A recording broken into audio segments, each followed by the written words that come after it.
Can everyone hear? Yep.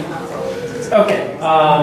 So welcome to our panel on Babylon 5, Deep Space Nine, and how they kind of predicted all of our modern problems.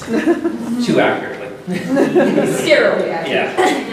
Yeah. So my name is Meredith, and I have a bachelor's in history, and I'm just starting my master's in global history. So that's me, giant nerd.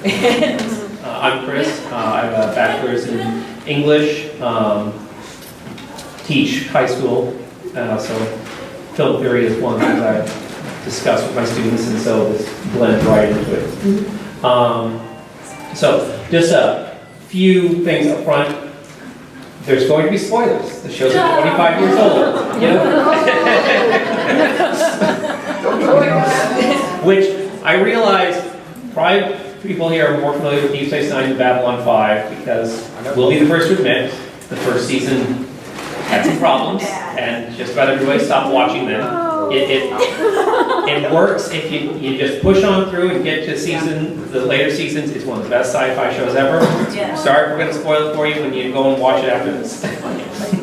And personal advice, just drink a lot of margaritas through season 1. That's how I got through it. Power right through. We disturbingly decided to do a drink per game for season 1. It didn't end well. I have never been so hungover in my life. Also, we fully acknowledge that somewhere in the history of both of these shows there was some plagiarism between the networks, and that's pretty unscrupulous, but it allows us to have two shows with a very similar concept and dealing with issues of politics and religion, and see two very distinct but equally relevant discussions of these topics, which in some ways is better than just having one show. And so while slightly unethical to start with, it gave us two gems that kind of play well off of each other. Yeah. And just so forewarning, if anyone here has like super hyper partisan beliefs on either side of the political aisle, you're probably going to be offended at least half the time in this. That it's just for equal opportunity when it comes to pissing off everybody, and so you just push through it and accept that we're going after both sides of the bullet here. Okay. So, as anyone who turns on the news now knows, we kind of live in insane times, and it's weird. You have, right now, a 70-year-old racist, sexist, national socialist running, and if you pay attention, I could be describing Trump or Sanders. But the problem is that Deep Space Nine, Babylon 5, in discussing a lot of the problems of politics, predicted the rise of this populism and progressivism, leading to a lack of rule of law, hyper-partisanship, splitting people apart. And they described very well how people come to power, but also how to get those people out, not just through blowing things up, but actually the politics necessary of taking down things that are anti-republic. Be careful there. Anti-rule of law, anti-constitution, and how to restore these things that I would assume we all cherish to some degree or another. Getting rid of tyrants on either side. Yeah. But right now, if we look at the news, it appears as if we're this hyper-partisan nation where everybody's at everybody's throat, where no one wants to deal with anyone else, and it kind of seems like there's no hope. I mean, but sorry. It's hard to remember. Yeah, so, and the problem is that if you actually look at the real data behind where we're at, it's not that we're this hyper-partisan nation. It's that most people are actually quite disgusted. If you look at most polling right now, people who describe themselves as independents are at an all-time high, and people who are in the two parties are at an all-time low. And I'm almost going to guarantee you that those people who are still identifying with their parties, a lot of them are like, can we please just get out of this insanity? Move past it. Let's try to find some middle ground where we can actually meet and accomplish something instead of constantly going at each other's throats. Yeah. And I've included a lot of further readings here, and we're going to put this up online, and I'll include all those later. But if you want some factual proof other than just a Gallup poll. There's a good book called Unstable Majorities that goes over how a lot of this is more hype than actual. The country is actually much more sane than the 24-hour news cycle would suggest. And one of the things that both of these shows show is that there's this bizarre hyperpartisanship that makes no sense. In Deep Space Nine, you had the false dichotomy between the Maquis and Cardassian imperialism, between Homefront or the destruction of Earth and Babylon. The Circle, and my personal favorite from Babylon 5, if I can get this to play. It doesn't want to. Well, that's annoying. Okay. One second. I have backup. I can find it. When you have you plan 3 panels for the weekend, it's hard to find all your files sometimes.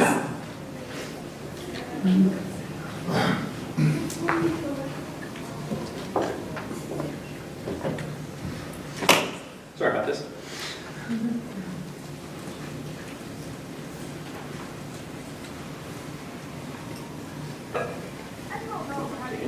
Why is that not going to work?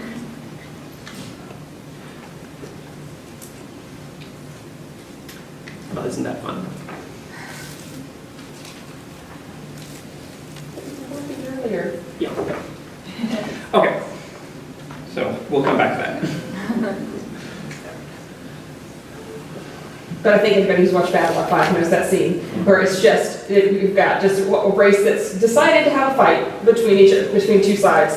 Literally, there is no reason for this fight to exist except that they have chosen sides. One is green, one is purple. And if you switch their ties, they automatically will change sides. And it's basically politics today, where it's like, there's no real difference on the extreme edges, but... As you all know, we're having a bit of a problem here right now. The aforementioned problem being that you keep trying to beat each other senseless with blunt instruments, banging up against the bulkhead, pounding, mugging, jumping, and generally carrying on crazy. And while some of the other species wouldn't mind if you wiped each other out, even they would prefer that you did so quietly. But this station is dedicated to the goal of finding peaceful solutions to our problems. We would like to find them here. And you can start by helping me to understand the precise nature of the conflict between the 2 sides you've set. Green. Purple. No, I understand there are 2 factions, but what is your point of contention? And where do you disagree with each other? Purple. Green. Yeah, but who gets to wear the purple sash? Who gets to wear the green sash? I mean, is it based on income or caste or rank? We put green and purple in great barrel, equal to numbers of Drazi. Then we reach in, we take. Where there was 1 Drazi people, now there are 2. The 2 fight until there are 1. It's totally random, arbitrary? Well, then how do you choose the leader for either side? 1 purple and 1 green carries mark of leadership. He who takes leader's law is leader.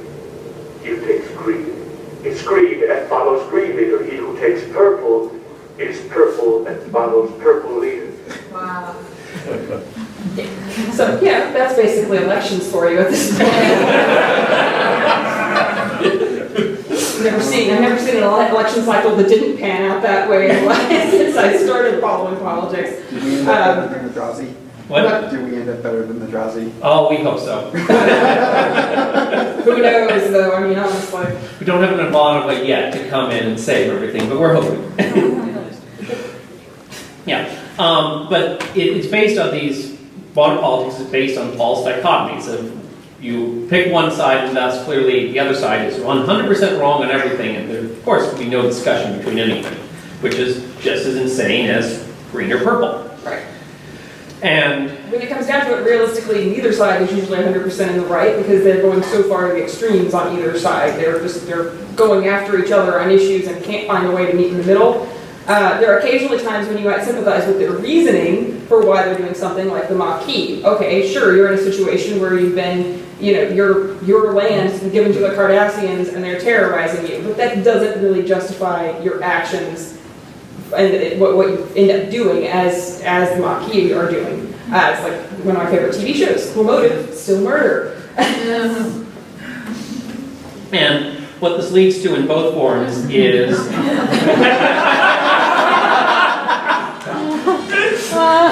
We didn't make that picture, someone else had already made that reference.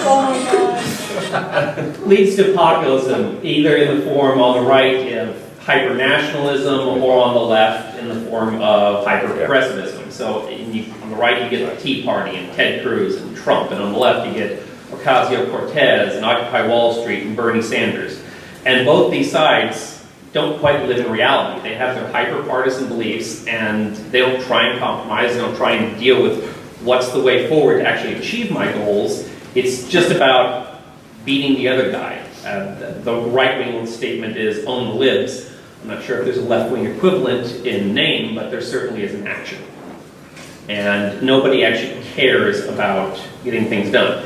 I pulled out from a psychologist named Federico Finkelstein, I think that's how to pronounce it, that what you see in populism is division of society into two camps, the people and the elites, proud antagonism towards intellectuals, rejection of culture, promotion of polarizing views, demonizing of one's opponents, contempt for law, and an intolerance of the free press. And you see this also, not in just our modern politics, but in Babylon 5, with Homefront, with President Clark's rule, with the Night Watch, and in Deep Space Nine, we see definitely Dukat the Dominion play this game, but also Admiral Layton when he tried to take over the Federation. You see all these polarizing views that are designed to cause people to split into us and them. It's usually just based on fear. And what you get is scenes like this. We fear joining the Dominion. And I answer you, not the least. We should embrace the opportunity. The Dominion recognizes us for what we are, the true leaders of the Alpha Quadrant. And now that we are joined together, equal partners in all endeavors, the only people with anything to fear will be our enemies. My oldest son's birthday is in 5 days. To him and to Cardassians everywhere, I make the following pledge. By the time his birthday dawns, there will not be a single Klingon alive inside Cardassian territory, or a single Maquis colony left within our borders. Cardassia will be made whole. All that we have lost will be ours again, and anyone who stands in our way will be destroyed.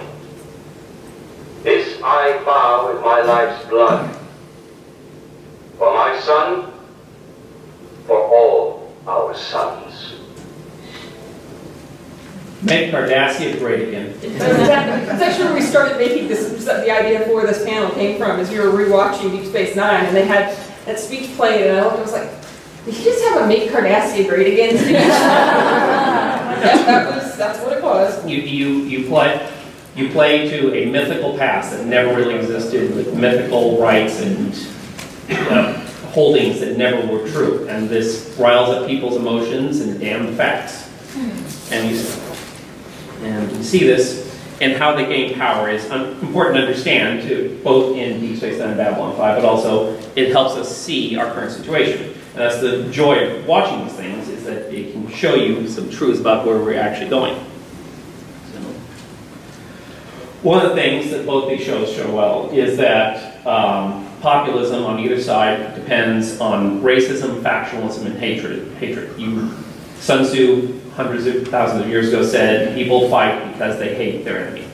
Not out of fear, but because out of hate.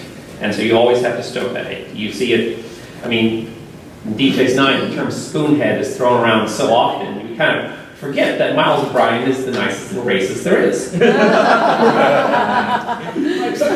really is. That being said, there's really clear family reasons, and he has traumas in his past that explain why he hates the Cardassians the way he does. And he does grow as a character throughout the series until the point where he is able to judge each Cardassian he meets as an individual. He's able to work with Garak. He's able to interact with these people. But on the whole, he still holds the entire race as being this, this amorphous group of evil that he can't like.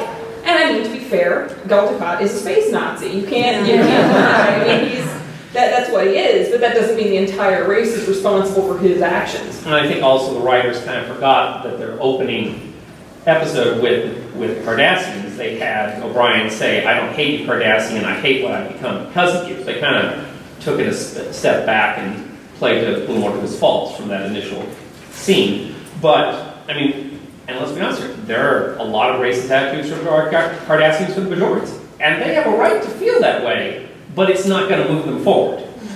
Yeah.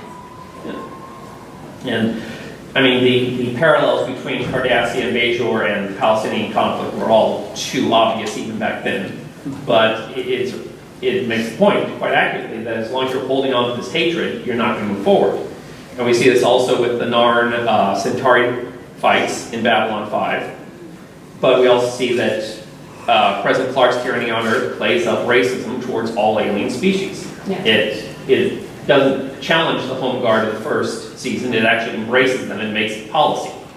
And, you'd think we'd be past that by the 24th century, but if you'd asked me 5 years ago, I would have said racism was on the decline, but, That's not the case. Yeah, I mean, everybody makes mistakes. I thought a few years ago I would have been completely on the same track of saying things are generally on a better path, and then you have something happen that will just throw you into xenophobia again for an entire country, and you can't really predict that's going to happen necessarily. Yeah, and you also see it in Babylon 5 with the treatment of telepaths as subhuman people. Even they're people the same as anyone else, and it's a shame Crusade failed, because I would have liked to have seen where Daniel Day Kim's character would have gone. But, as anyone who's seen the comedian John Mulaney goes, I don't like these new Nazis, and you can quote me on that. They also work on a great deal of government overreach. Babylon 5, you certainly have the Night Watch, which is such an obvious 1984 ripoff that I don't think they were even trying to hide it. It was thought police, it was control of everything everyone said, and was trying to intimidate people. But also the Shadows use this to some degree. They encourage every government to overstep, to push forward, to crack down on their own people, and embrace a nationalism that would cause them to fight, and thus everyone would be weaker. And you certainly see that in Star Trek as well, because for the first time in Star Trek, we actually saw that the Federation wasn't this perfect little ideal that has never existed. We saw admirals trying to take over the whole Federation. We saw Kai Wynn, the most detested character, and getting Nurse Ratched to play the character was probably a move of genius. But there's not a scene where she isn't trying to take more government power and be the one to rule the entire planet. And I don't know about you, I don't care what your political beliefs are, I don't want a religious figure also in charge of a planet. I don't want one particular political figure in charge of an entire planet or entire country, because if they can call all the shots, then they're just going to do whatever they want to do. Yeah. And I mean, The 14th century, right? Yeah. And it's best put in Babylon 5 with one of the Night Watch props coming in and saying, I'm going to quote here, with our basic freedom in state, no response can be too extreme. There may be some minor temporary abridgments in traditional protected areas such as speech and association, but only until the crisis is over. The problem with a government like this, the crisis is never over. There's always some new enemy. There's always something else threatening the empire, or something new, something threatening the power of the government, because people don't respond to this. Somebody's always going to want to overthrow this power, and so there's always going to be threats. Yeah. How You always many people know that when they first implemented federal tax, that it was temporary measure? Most government measures, most things that are put in as temporary things never end. Government, in American history, we've always had these, things where it's like, well, we just need to implement this for a little while. We just need to, have a few laws to restrict what people say, or a few laws here to make things a little bit safer, and then they never go away. They still exist, and we see all that. We just recently found out that the city of Phoenix wants to pass a law that is by all accounts religious discrimination because they want to make it impossible for people to read tarot cards without a license. What? Yeah, and it's like that's a violation of religious freedom. My tarot cards are part of my religious freedom. You can't tell me I can't, do that and be required to pay money to the state in order to do it. Mesa and Scottsdale already have those laws. And those laws go into place sometimes because of a legitimate issue of like, oh, we want to restrict people's ability to panhandle. And we're using this as a panhandling law. Or that it's, taking advantage It never of goes people away. who are foolish, but Yeah. like a free, in Mesa, it's a $300 license. Just because I pay my $300 extortion would actually more encourage people to take advantage, to make up that money. Exactly. And of course, the problem with government corruption and overreach is that unfortunately, when you have hyper-partisan groups, everybody hates government overreach when it's the other side doing it. But when it's your own side doing it, everyone's okay with it. They're like, well, that's fine because it's benefiting me. And it's benefiting what I believe to be what's best for society. But if you allow the government to do it on your side, when your side is in power, of course, when it switches to the next person who's in power, they're going to do it too, and you're not going to like what they do. And so the problem is that since everyone is okay with it when their group is in power, you can never actually get long-lasting reform to change any of this.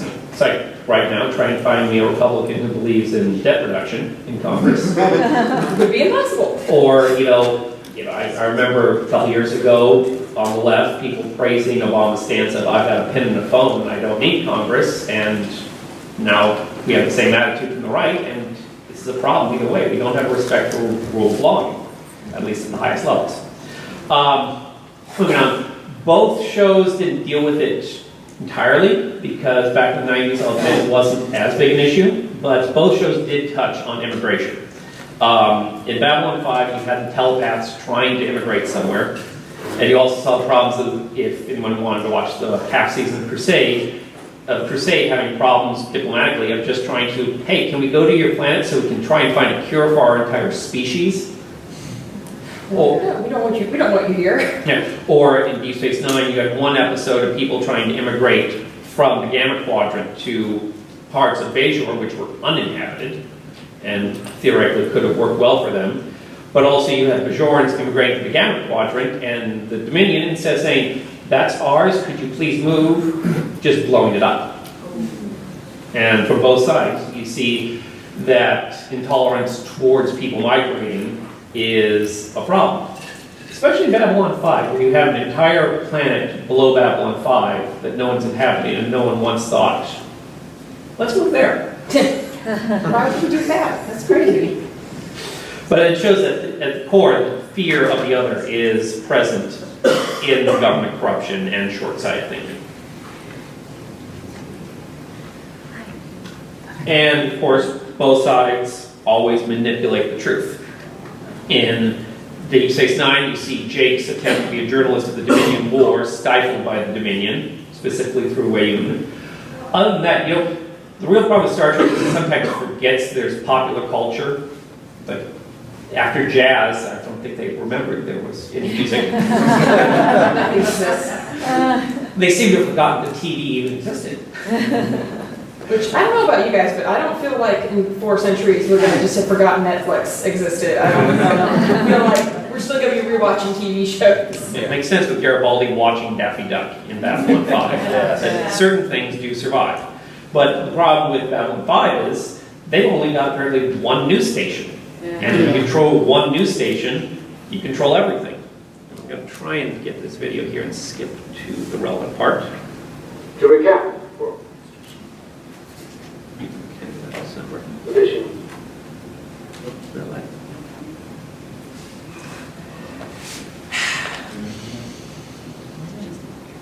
Okay.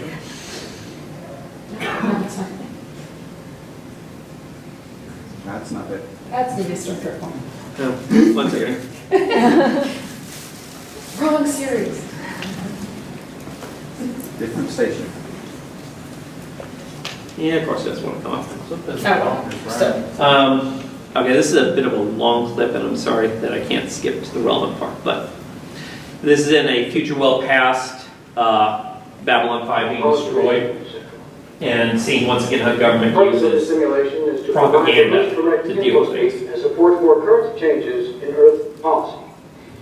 It is the new policy that the Interstellar Alliance is restrictive and against the best interests of Earth. Intent is to deconstruct historical figures revered by Full Center, thereby legitimizing current government policies. Initiating Phase 2 of recreation. To determine if the psychohistorical research has been sufficiently thorough, Phase 2 will begin with the control holograms working with the actual psychological makeups of the subjects in question. The holograms will thus perform in a fashion consistent with real fact. Program starts. Now, you know where you are. Babylon 5, the conference room, level blue 3. What year is it? 2262. Very good. The next step is to determine how well the system can be modified. Computer, update system files for holographic figures filling in period from 2262 through 2762. Stand by. The system is now updating the holographic representations with our current political situation and the developments leading up to it. This will demonstrate system flexibility and capacity to spontaneously emote to changes in programming. Download complete. Well, 500 years. Honey? yes. You, the real you, are deceased. We have reconstructed your thought patterns and your forms for purposes of a series of bits designed to help Designed with propaganda to justify your break from the Interstellar Alliance. not propaganda. Good facts, as opposed to real facts. Facts that you know. So, I mean, Why are you doing this? And let's be honest here, I'm not going to name names, but we know that there's a news network out there that's basically functioning in state propaganda right now. they prefer good facts to real facts. But the other side is just as guilty as when they're in power, not revealing the whole truth and just put every network would rather have people who are on the extreme who make for good TV rather than showing off the reality on the ground and what actual statistics say and what actual think tanks, not just publicity firms, want to say. Because, if you look at think tanks, you've got the conservative AEI, which works with the liberal Brookings Institute all the time, because rational people actually do want to get things done. But what we also see is that in both shows, they show that corruption and government always works hand in hand with corruption and religion. That corrupt political figures will seek out religious figures who are willing to sell out their principles for a dime. Most notably, Kai Wen called Dukat in Deep Space Nine, and the cult of the Pa Wraiths, because let's have a Satanist cult in the middle of Star Trek. Let's go with that. And not as much in Babylon 5. You see, the closest you get there is the religious caste in Minbari, desperate to make deals to save themselves, and the Vorlons, as the angels of the universe, also being fairly corrupt. But you see how a perversion of religious power can be used to reach improper ideas. And I think Babylon 5 fails there a little more because they were trying to show the positive sides of religion, so whereas Star Trek has always had a fairly antagonistic relationship to faith, and Deep Space Nine was groundbreaking in not saying people of faith are somewhat justified in their beliefs. Finally, you have that populist leaders on either side are never looking for a win-win solution. There are ways we could all benefit. Like if environmentalism is a thing, I get to see an environmentalist leader saying, let's have subsidies for nuclear power plants, which are both clean, efficient, and cheap, which is what everyone wants. But they don't want that, and the other side isn't willing to make any agreements either. So you reach these positions where nobody is willing to back down and actually do what is good. Now they keep saying that nuclear power plants are dangerous and they can melt It's down like and blow they- up the planet. And to be fair, there have been mistakes made, but, But- you know, every form of, Were due to, Going over what the designer said. yeah, exactly. You know, don't build a fault line when you're supposed to decommission it, decommission it. Don't- Follow the rules. Don't build a nuclear power plant in a country well known for tsunamis and yeah. giant earthquakes. Like, you probably should not have had that particular nuclear power plant right there in They've been Japan. operating that plant for what, 40 years? Fair enough, yeah, but it's like, if one mistake happens and everyone forgets that it operated safely for 40 years. You know, Chernobyl happens and everyone's like, well, every nuclear power plant is the next Chernobyl. And so, yeah. Because the attitude of both sides is very close to Golden Cox right here. Good thing. You ask me, the key to holding a federation is Earth. If there's going to be an organized resistance against us, its birthplace will be there. You could be right. Then our first step is to eradicate its population. It's the only way. You can't do that. Well, because a true victory is to make your enemies see they were wrong to oppose you in the first place. To force them to acknowledge your greatness. Then you kill them. Only if it's necessary.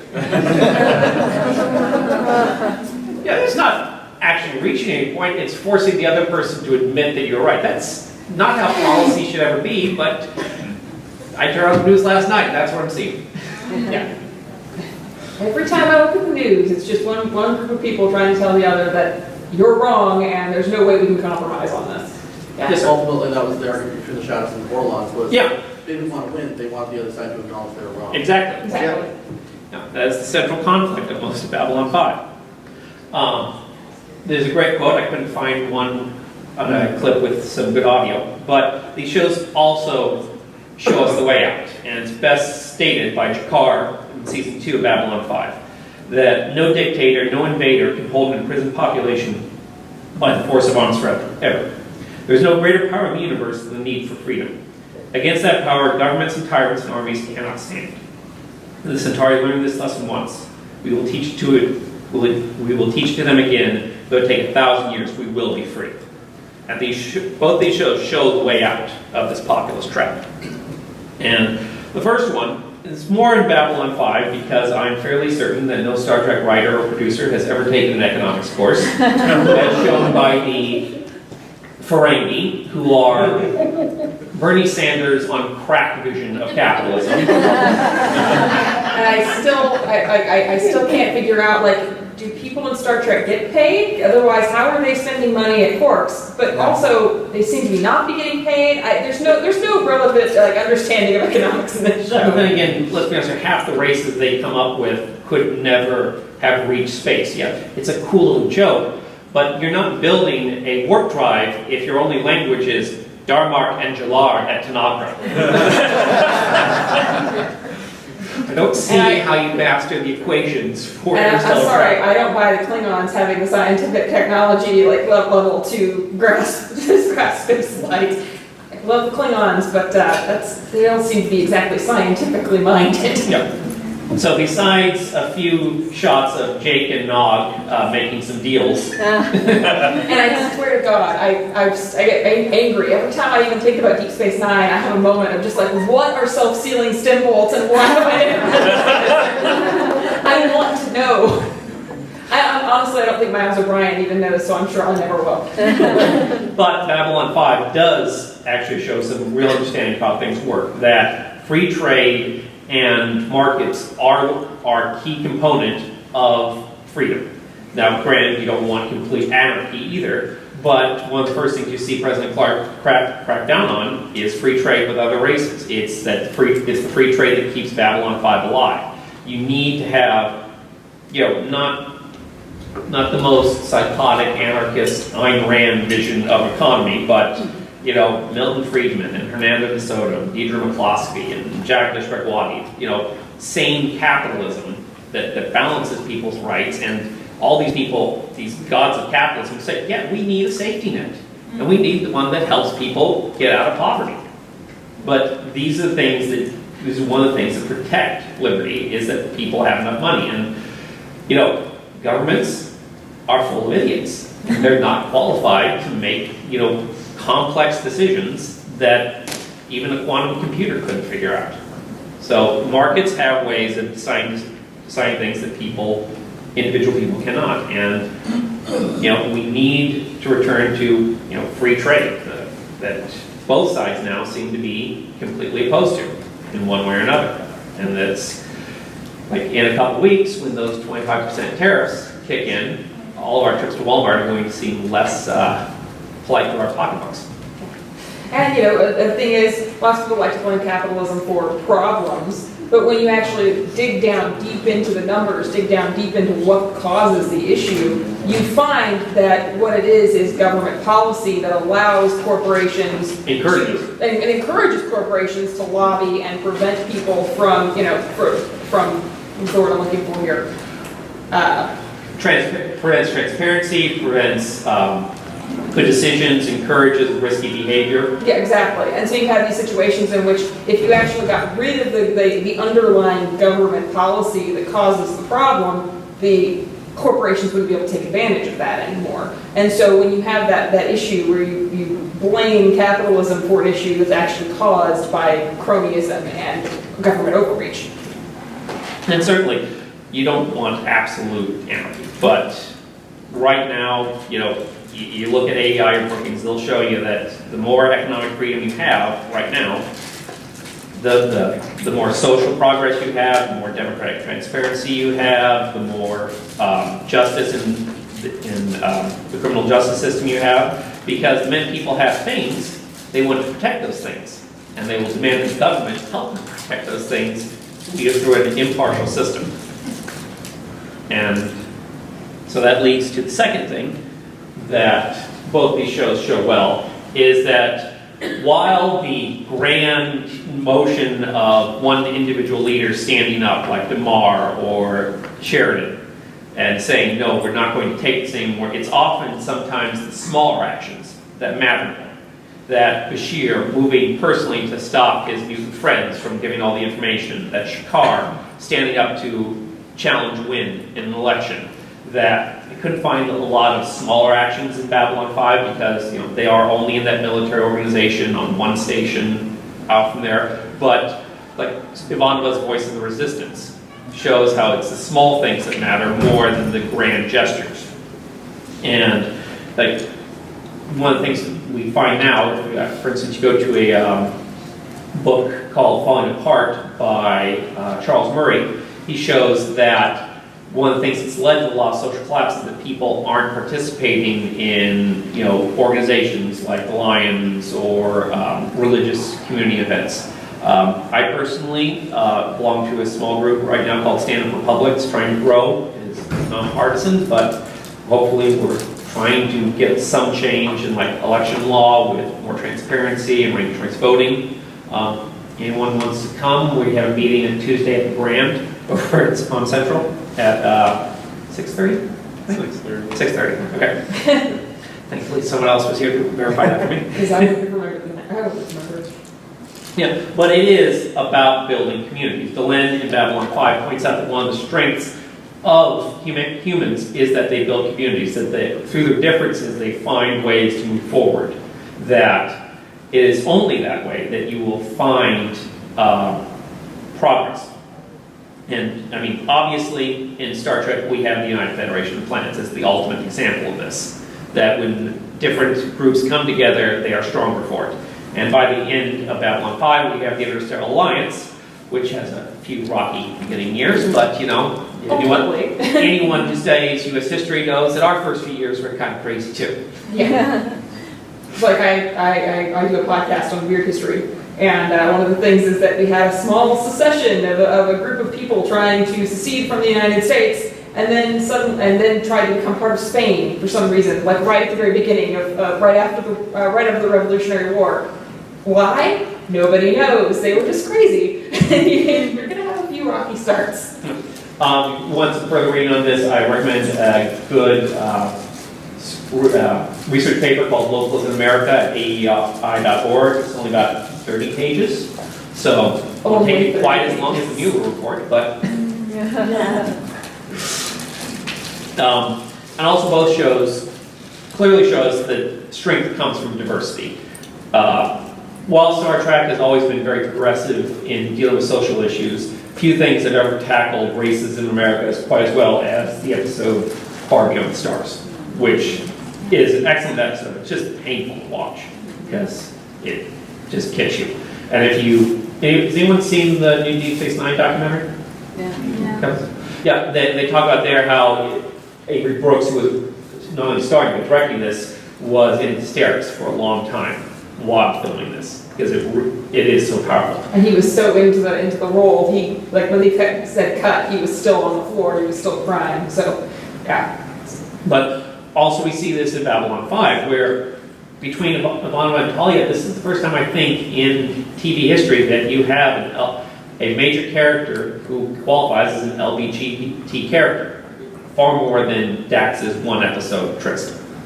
And it's one of the first characters to be on TV in a positive way, where you saw a relationship between two women that ultimately, of course, as all lesbian relationships on TV tend to do, ended in tragedy. But at the same time, it showed them in a positive light, showed the relationship in a positive light. And also Babylon 5 went out of its way to show that diversity in religious belief also was strong. It went out of our way to show us Catholics and Protestants and Buddhists and whatever the heck Franklin was, and and the Mabard religion, and going through and showing the strength in that. Sheridan oftentimes talks about when he went to go see the Dalai Lama, which is not something even especially in the 90s, and you'd see a main character talk about his Buddhist beliefs.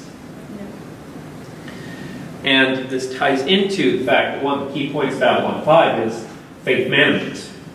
And that faith is something that actually makes the community stronger. And not only do we see this with Kayapaka and Delenn and Shakar's revelation and Brother Edward, the Brother Edward episode in Babylon 5, which is also one of the hardest ones to watch. You see that faith actually makes people better.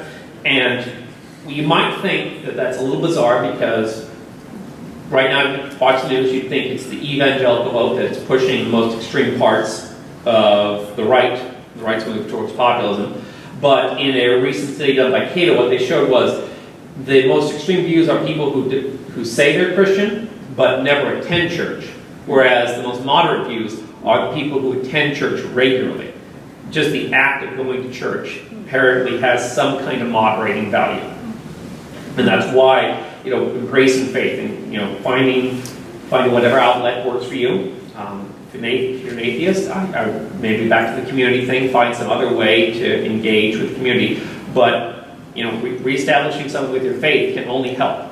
It can help you reach out to the rest of the community, and hopefully, help us take back society to sanity. And I put up the study that shows that if anyone wants to. I'd also point out on the previous slide, Babylon 5 had a female pope. That's I forgot about that. That's true. I did forget about It that. had been a while since we rewatched Babylon 5 when we started planning this panel. And What was the last comment? what? There was a female pope in Female pope, mentioned in passing, going, you can't be the pope, he doesn't look anything like her. Just, It's a throwaway line, but Babylon 5 had a lot of good throwaway lines like, we're not a cheap deep space operation. Yes, it looks like you're about to go where everyone's gone before. And probably both shows are very clear that forgiveness is a part of moving forward. And this is probably the hardest thing, I think, for all of us, because whether we're in the center or whether we're on another side, we kind of hate the people who are not rational, who we see as not rational. And it's like, it'd be just nice some days if they would just go away.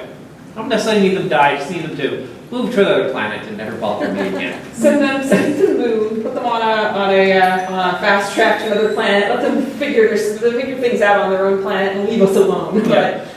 But as shown in a recent book by AEI President Arthur Brooks, he makes a comment, it's not okay to treat people or even think about a person with contempt because the person, it's a human, it's another soul, and no other soul is worthy of contempt, even if their ideas are. We have to learn, and this is very hard, because you know me in private, I can really get violent in the way I vent. I have to. We have this tribble that when you throw it up in the air, it starts buzzing, and I think it's really angry. I go and get it and I hand it to him, and I'm like, just pet the tribble. But it is an important thing. We see this early in Deep Space Nine with the great episode Duet.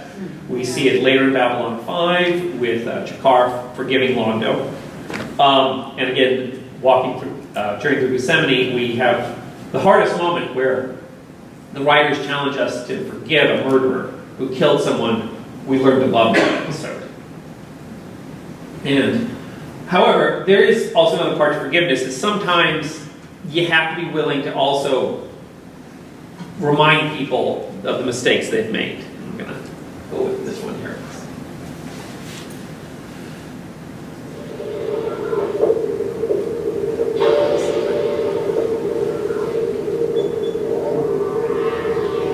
What's wrong? Oh, one of our listening posts picked up a message. The Dominion has succeeded in locating Damar's family. They're dead. They weren't part of this rebellion. The Dominion knew that. The Founder knew that. Wei Yun knew that. To kill her and my son. The casual brutality of it. A waste of life. What kind of state tolerates the murder of innocent women and children? What kind of people give those orders? Yeah, Damar, what kind of people give those orders?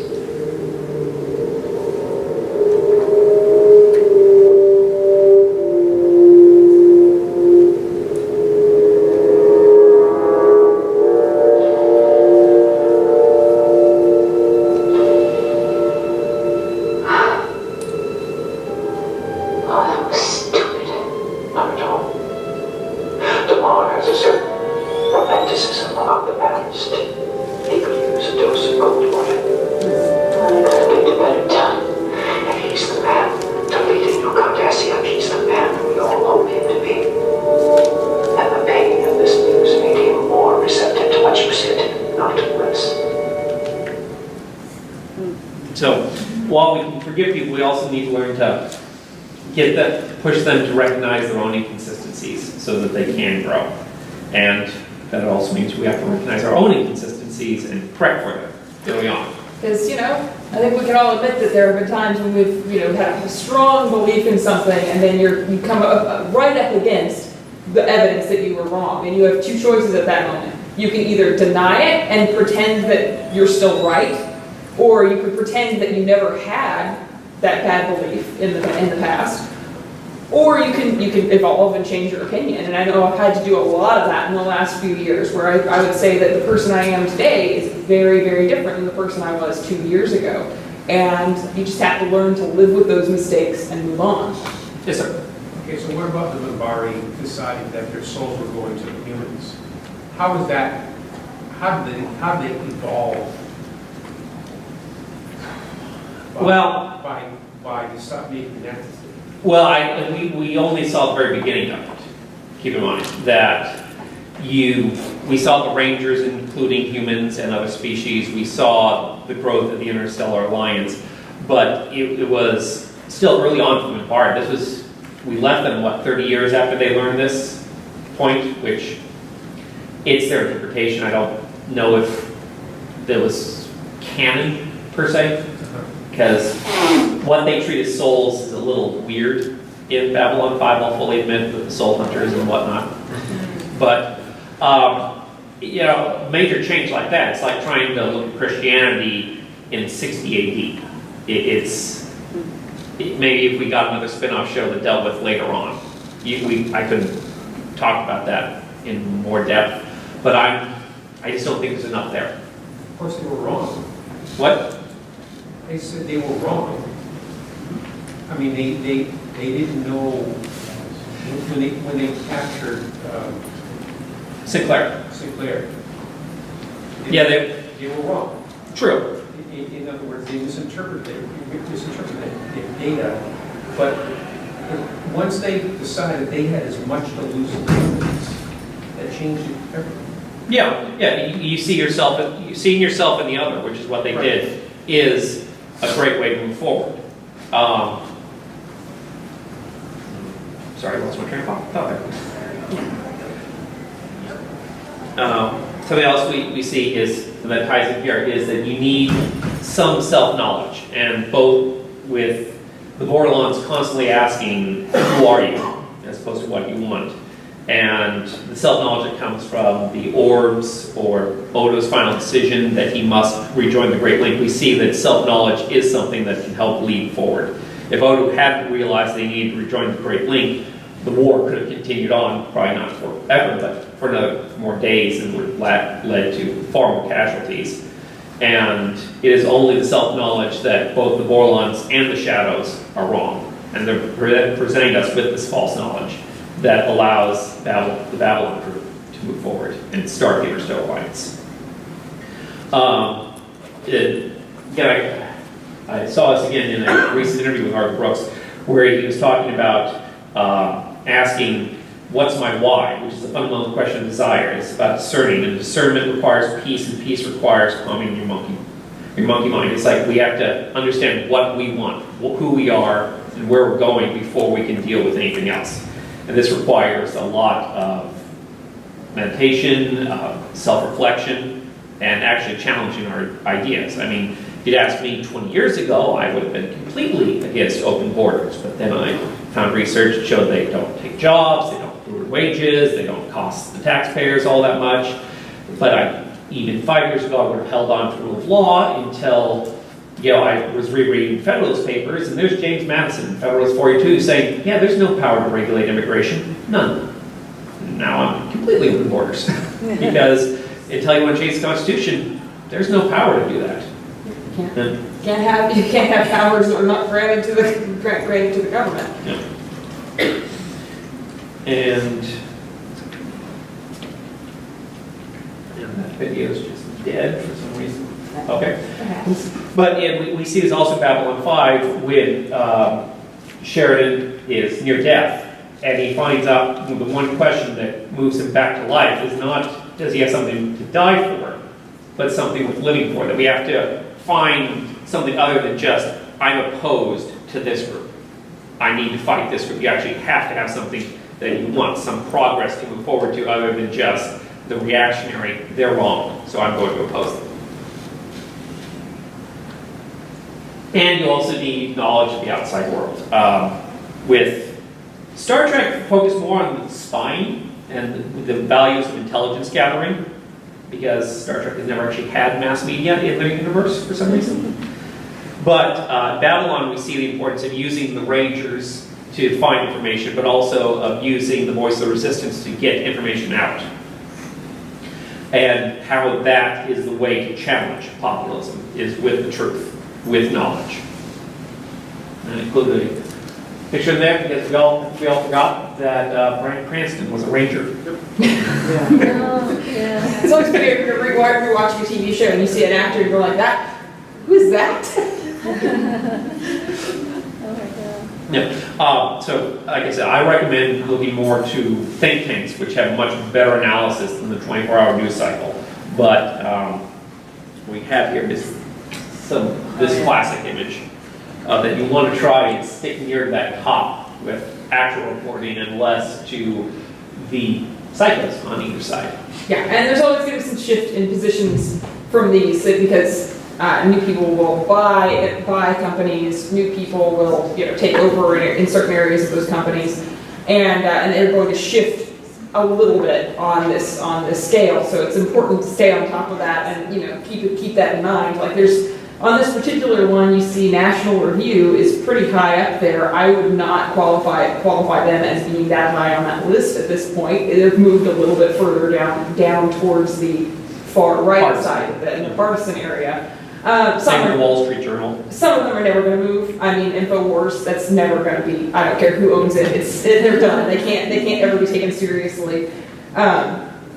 But a lot of these ones that are up here in this gray area at the top, they're going to generally be pretty good sources. But that doesn't prevent you from having to verify things either. So you have to read a lot of sources. I also recommend paying attention to some of the side pieces so you know what the extremes of both sides are saying. Because without that kind of knowledge, you might miss something that is relevant. But a lot of times it's more important to hear and reference a report that you can go check than the actual way they want to distill it. And I tell you, when I was actually working in politics, this was the most frustrating part of my week, was checking all of these sources and just being so angry all the time at what I was reading on either side. And the last part is we need to embrace real leaders, not people with petty partisan things of I'm going to promise you the moon, but people saying I'm going to come up with this solution, here's how I'm going to do it, and give plans and also have a desire to show I'm willing to work with the other side. I'm willing to do what is right, not what is good for me. And we see that a lot in these shows because good writing is about characters we like for the most part, except for the last few years where we all hated it. We all hated everybody in Game of Thrones. It's all like one. Well, when it comes to the long-term good, that it's going to require more than just changing the president. Because the president can only serve. Oh yeah, no, it's. So what do you You're going to have to. Well, you're going to have to get a lot more people on board, or across the whole thing. I understand that, and it's going to be a long struggle. Like I said, it's the small acts. It's building up converting one person at a time back to reason, and getting one person into a local government, and then maybe getting one person into one or two people in the state government. It's a long-term thing, but the alternative is horrifying because if we don't, then no change ever happens. then it's the Dominion, then it's compounded. Cardassia, then it's President Clark. And, and all the people I put up here, they're not always right. They make mistakes. And even good leaders will make mistakes. Cisco made an entire planet uninhabitable because of a diplomatic reason. Otherwise, the war would have started. It's an extreme thing. And sometimes you have to do questionable things. But he was still looking for the win-win, for the thing that would prevent both sides from going to a place none of us want to go. It's not always pleasant being a leader. Why most people probably don't run for office. Because nobody's crazy enough to want to do that. Few people want that level of responsibility and all that comes with it. But we got to find the ones who want it and also can be trusted with it. Yeah, and when it comes to making small changes, obviously these shows, they deal with things on a grand scale. We're looking at intergalactic, situation. So they're necessarily going to pinpoint changes at President Clark being an issue, and they're trying to deal with that kind of tyranny. And when you're dealing with, Deep Space Nine, you're dealing with large groups of people and leaders of those large groups of people. So you don't see the local changes that need to occur. But yeah, obviously in American politics, it starts from the bottom up in many ways, where you've got local things that have to be changed and laws that have to be challenged. And that generally filters up to the top, you hope. And, that's why we did this, because these shows are actually a great way to get through to people. You don't even have to tell them why you want them to watch them. If you can just make them get through the first season of Babylon, the first 2 seasons of Deep Space Nine, which are not the gems of the shows. I think anybody who watches these, even if they are hardly partisan to one side or another, can begin to see, oh, that's me. I'm the bad guy here. Because that's what good fiction does. It removes you emotionally from where you're at right now, gives you a lesson, and gives you time to process the lesson without the walls that emotion provides. It allows us to see. So I recommend if you know someone who's, kind of to one side or another, or even if they aren't, this is a good show to help people see what the problems are and what the solutions are. I found often people will look at something and they'll say, that character's a bad character. And you'll say, well, Don't you think that character has a lot in common with some politician or some leader that they respect, and they might finally start to see, when you attack somebody on a personal level, they put all their walls up immediately. They don't want to deal with it anymore. They're going to, say, no, I'm not wrong, the person I like isn't wrong, and I'm not going to listen to you anymore. But if you can kind of gradually get to them through, okay, you think Gul Dukat is a bad person. That's clear. He's a bad person. Why is he a bad person? And they think about it, and you say, well, okay. Oh, okay, I do see that politician that I've been following, or that, writer that I've been listening to is having the same ideas, and maybe I shouldn't be following somebody who has the same ideas as a giant lizard space Nazi. Good role in general. Generally, it's a good job to not follow people with weird skin tones that hate everybody. Just an idea. So we actually got through that a little faster than we thought. We thought we'd make 10 minutes, so we got half an hour for Q&A. Do we? Yeah. No, sorry, we actually. That's exactly the right Yeah, answer. but, sorry, Mr. Fidel. But we're not getting kicked out, so. Questions? Questions, yeah. Yes, sir. So I don't know if I haven't watched Babylon 5. I've done a pretty deep dive on Deep Space Nine, and I guess I have never really seen what you're seeing in terms of it offering answers to these problems. I see it ask a lot of questions, and I see it present a lot of these problems, but if there are answers, they usually seem not realistic to me, and I'll give a specific example. So Deep Space Nine is great because we know that the Federation is supposedly this multicultural utopia, and then we get this multicultural space station where we can see some of that really play out. But I guess, questions of how do you form communities when there's people within this community who have fundamentally different beliefs?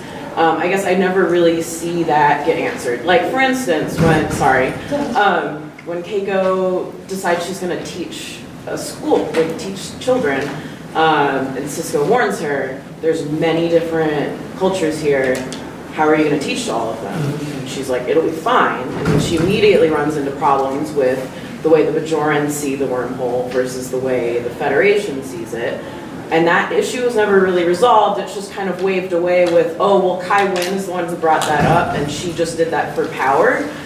But there very well could be plenty of Bajorans who do still believe in that, and we don't really see that kind of working. Well, but we also, over the course of that season, we've seen the Bajorans and the Federation being highly antagonistic to one another at the beginning of the season, and Sisko's point that we've worked together, we have common things, and while we may disagree with this, it's not the end-all be-all. That the more you work together with other people, the more you spend time with them, you see their perspective. Kai Wynn is, a lot like Trump. He's stirring up something, he's getting people to come in from outside, and it appears there's a lot of opposition. But notice Keiko's school didn't close after that. Keiko's school only closed once the Dominion was a threat and everyone moved away. Right. I'm saying I feel like the show just kind of waved away with that problem, though, with saying, oh, that wasn't really a problem, Kai Wynn was the problem. I think the problem there is that a lot of Keiko's plot lines just kind of got waved That's away. true. They don't really address, they don't really delve deep into that character very much. I'll admit that Deep Space Nine is more about the problems than Babylon 5. It's more about the solutions. I fully admit that. But we do see that they skip over the solutions, but they still have them there. Yeah, I guess I also just thinking about how does that community form without having one culture dominating another culture? Because, for instance, the Federation in general is going to have a lot more power in this situation. There's a lot more people behind them. They have a lot more money than the Bajorans who just came out of occupation. And the Federation supposedly has this non-interference policy, but later on we see when a prophet comes back that is trying to reintroduce a caste system that the Federation doesn't want Bajor to have, suddenly they really want Sisko to be the prophet now. Yeah. And that's essentially the Federation stepping in and taking over another culture. Well, I think Deep Space Nine is the first show to admit that the Federation can be hypocritical. But it is his job as as the emissary that saves. It's not his job as the captain of the station. And obviously, yeah, I mean, the Starfleet wants to take advantage of the fact that he has this influence. And he personally has to make that decision of how he's going And to. keep in mind, that guy only showed up simply because the prophets needed to put Cisco back on track. Right, I'm just, Yeah. you know, I know. it's, the Federation has decided that Bajor needs to join the Federation, it's not Bajor's self-determination. Yeah, I will admit that because of, I mean, if you go into the history of Deep Space Nine and the fights with Paramount over long-form storytelling versus the more long-form storytelling you got in Babylon 5, that a lot of times these plot lines were just dangling and they didn't get resolved. But you see hints at them in there. And the good way to do this is maybe you can have someone watch Deep Space Nine and they see the problems and then watch Babylon 5. And it's a lot more palatable to get through that first season. As you can tell, I have no love for the first season of Babylon 5 as much as I love the show. But He had to really convince me to watch it. It was like, no, I don't want to do this. any other questions? Just an observation. Today, I was reading, and this goes back to your clip from Deconstruction of Falling Stars, where they're talking about real facts and they're programming replications of the crew to manipulate people's beliefs. Samsung today has shown some videos that they've done where they've taken still images, they do it with a painting, they do it with the Mona Lisa, and they can make that image actually say anything they want it to say, so they have an actor Deepfakes. saying, yeah, deepfakes. Yeah.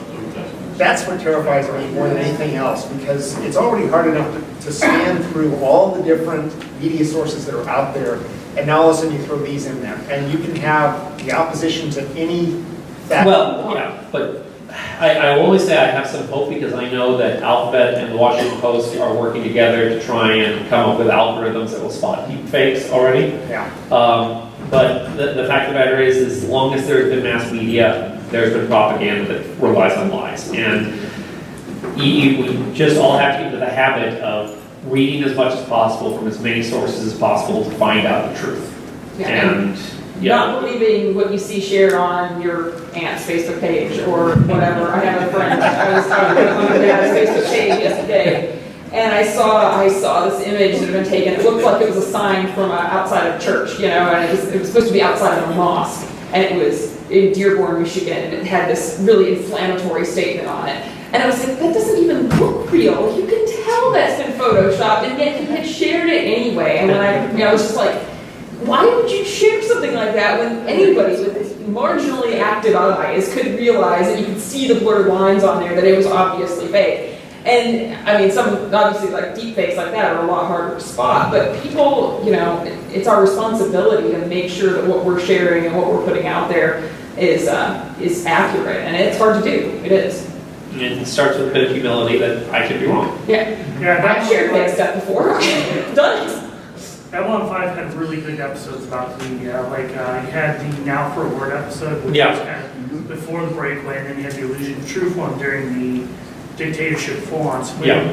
And they really illustrated how they could just take clips of people and rearrange it or try to imply things to basically where you can't even believe your own eyes. Yeah, and if you'll remember when that first came out, what that was directly commenting on was not just the random thing of how, you know, dictatorships use information like that, but at the time there was a scandal with 60 Minutes where they were cutting interviews like that. They were taking an answer and then filming a question that fit that answer that got them the headline that they wanted. Yeah, I mean, I just think about the line, you're just trying to make me say that I think Coolsville sucks. And it is now at 10, Coolsville sucks. It's like, that's not what you said. But, you know, there you go. We also have Chinese that have a newscaster that's all CGI.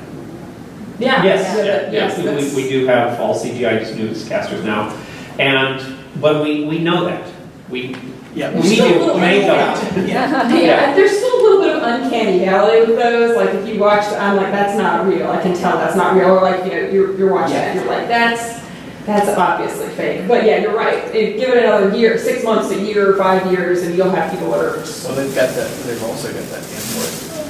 Once you know it's an Android, you can't tell which it is. Yeah, unless you interact with it long enough. I mean, those AIs always have flaws in them. If you interact with something long enough, you're going to notice something is a little off. But yeah, it is hard to tell. It becomes more and more of our responsibility at that point. Yeah. Just to go further down the media manipulation train, has anyone played the first of the new Deus Ex games? I have not. No.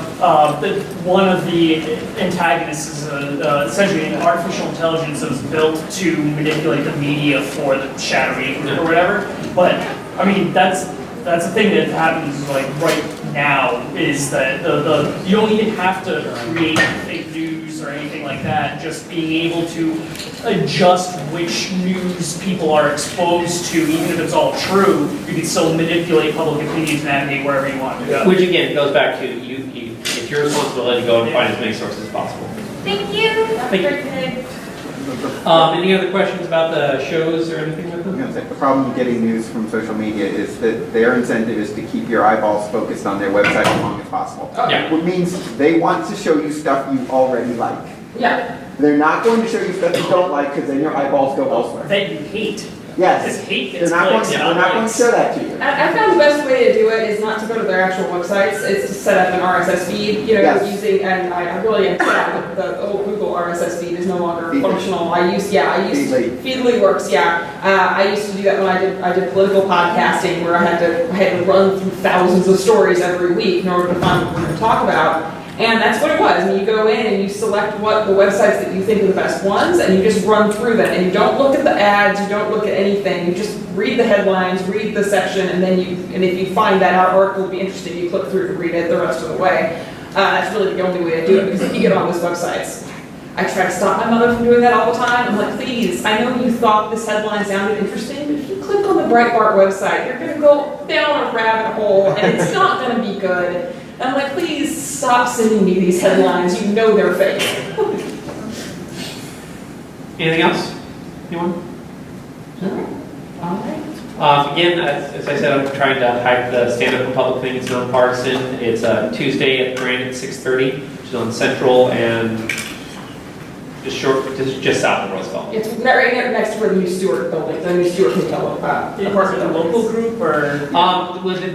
There's the state group. I'm from Rhode Island, so. It's a national group. There's a national organization, Stand Up for Public. Look for it. Yeah, you might be able to find one locally, yeah. And as far as panels go, we have another one tomorrow at 4:30, which we're doing philosophy panel dealing with Zack Snyder's movies in the DCEU.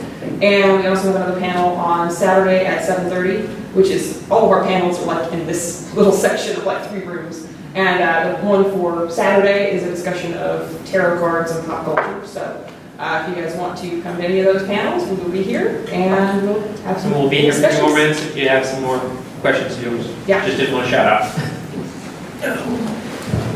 Have a good Comic-Con, everyone. Or whatever it's called now. I'd like to do